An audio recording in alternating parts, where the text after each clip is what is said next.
सिली आ ढिम्पी ढिमकी जी जी जी के कथी पटाक लगे चलेगी। सर हम किया पटेबै। हाँ हाँ आब डिम्पी जे छै ढिमकी ओ तऽ शुरुआती जर्नी ओकर हमरे लसे छै। अच्छा हम बियन सर ल रहिए तो बचिया आयल रहे तो बहुत किछु ओकरा हम ओहिठाम सिखेने छियै और हम सब ओकर नाम डिम्पी रखने रहिए। अच्छा ओही के किछु परिवर्तन क क कलकतिया वाली सब ढिमकी रखलकै।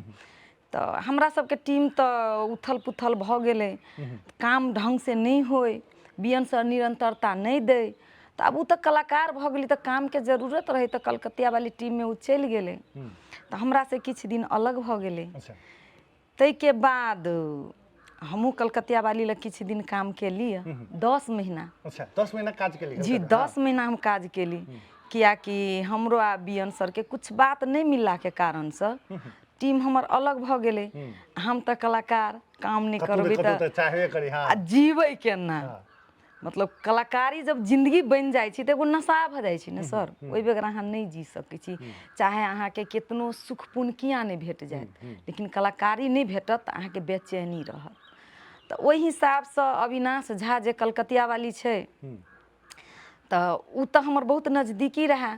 कैलाकि हम सब रेडियो सेहो जरे काज केने रही, तकर बाद यूट्यूब में सेहो हुक्का लोली हमरा सबके चले।